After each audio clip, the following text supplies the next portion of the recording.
प्रस्तुत गद्यांश में मानिकलाल कुंदेर, गांव बंजारी कला, जिला मिर्ज़ापुर, उत्तर प्रदेश वाले, जिनका मोबाइल नंबर 9198125207 है, अपने इस गद्यांश में दूध और पानी,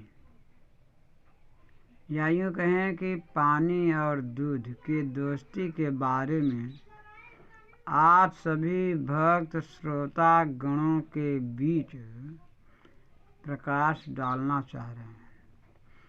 दोस्त अथवा मित्र कहें, बहुतों की कहानी चर्चा आप सब जान सुन चुके होंगे, लेकिन आज आप सबका दिल दिमाग दूध और पानी के दोस्ताना की तरफ कभी आकृष्ट करना चाह रहा है।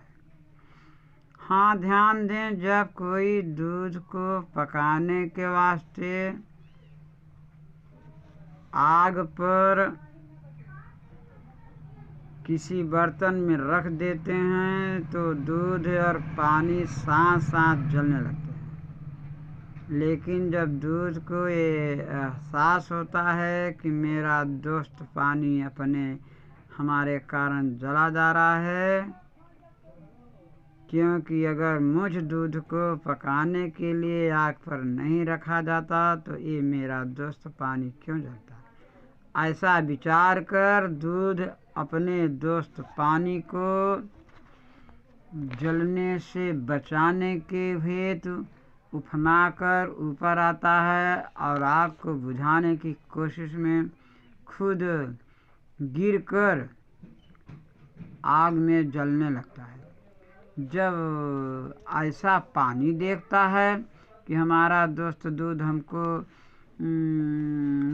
जलने से बचाने के लिए अपने आप को जला रहा है, तो पानी छींटा बनकर दूध को उफनने से रोकने के लिए बार बार दूध में पड़ने लगता है।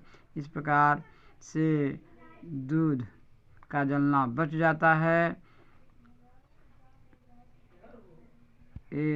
यूँ दूध पकने लगता है, तब इनका इस प्रकार से पानी और दोस्त का दोस्ताना वाला फर्ज चलता रहता है इसी प्रकार से। और इसी प्रकार से ये सब अपने आप को एक दूसरे पर मर मिटने का संकल्प करते रहते हैं। ये रही दोस्ती की असली फर्ज। सुना जाता है कि भगवान कृष्ण और सुदामा में बड़ी घनिष्ठ दोस्ती थी, किंतु जब तक वो गुरु संदीपनी के यहाँ रह शिक्षा दीक्षा ले रहे थे तभी तक। जब ये गुरु के यहाँ से अपने अपने घर द्वार चले गए तो कृष्ण जी तो द्वारिकाधीश बन गए, लेकिन सुदामा गरीब बन घर घर द्वार द्वार भिक्षा रटन कर अपना पेट पालने में लग गए। कभी एक जुगार खाना तो कभी दिन भर भूखों बिना खाए रह जाना उनका काम बन गया।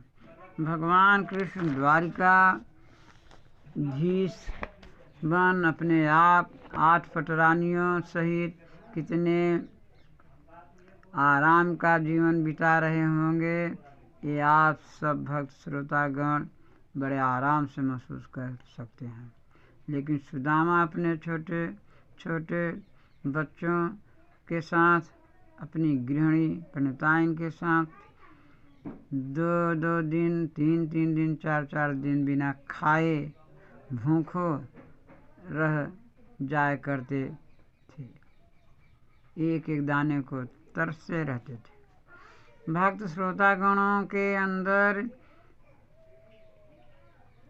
आख्यान में यदि ये बात होगी कि सुदामा गुरुआइन के दिए चने को अकेले ही चबा लिए थे, तो कृष्ण भगवान को नहीं दिए थे, क्योंकि चना देते समय गुरुआइन ने संकेत किए थे कि ये चने को जो दे रही हूँ तुम दोनों आधा आधा बांट कर ले लेना। लेकिन सुदामा ने ऐसा न कर पूरा चना आप ही चबा गए। तो क्या उस एक ही मुट्ठी चने का ये प्रायश्चित सुदामा जी को भगवान कृष्ण जीवन पर्यंत दिखाते रहे, भुगताते रहे। सुदामा जी का बचपन तो संदीपनी गुरु के यहाँ बीता तथा वहाँ से घर आने पर घर घर भिक्षा मांगना तथा उसी में अपना तथा अपने परिवार का पेट पालना कर्म और धर्म बन गया। पूरी जवानी भिक्षा रटन में बीत गई। बुढ़ाई आ गई लेकिन उनकी गरीबी दूर नहीं हुई और कृष्ण भगवान द्वारिकाधीश बने ही रहे। और उन्हीं का दोस्त सुदामा भूखा मरता पड़ा रहा। ये कहाँ की दोस्ती है, कैसी दोस्ती है। कहा जाता है कि भगवान कृष्ण अंतर्जामी हैं, दूसरों के अंतः की जानने वाले, समझने वाले हैं। तो क्या सुदामा की दीन दशा को वो नहीं समझ पा रहे थे कि उनकी दशा पर इनको दया नहीं आ पा रही थी कि उस एक मुट्ठी चने के कारण वो इतना गुस्सा सा गए थे उनके ऊपर। और हाँ, दया भी किए तब जब वो एक मुट्ठी चने के बदले सुदामा के दिए 2 मुट्ठी चावल गप कर गए। क्या दोस्ती निभाने का एक यही तरीका था कि एक मुट्ठी चने के बदले 2 मुट्ठी चावल खाए। तो सुदामा का प्रायश्चित अपने दिलो दिमाग से हटा, उनकी गरीबी हटाए। तो ऐसा पढ़ सुन कर कुंदेर जी का सोचना है कि कृष्ण सुदामा की दोस्ती से तो अच्छी उस दूध तथा पानी की है जो कि एक दूसरे को बचाने में अपने आप को जल भून एक दूसरे पर जल मिटते रहे। ज़्यादा नहीं कहना है। अगर कहने सुनने में कुछ विशेष कहा गया हो तो उसके लिए कभी प्रार्थना कर रहा है कि इसकी विशेष ढिठाइयों पर ध्यान न देते हुए इस प्रसंग पर जरूर ध्यान देंगे भक्तगण। शेष में जय हरे कृष्ण, जय हरे कृष्ण, जय हरे।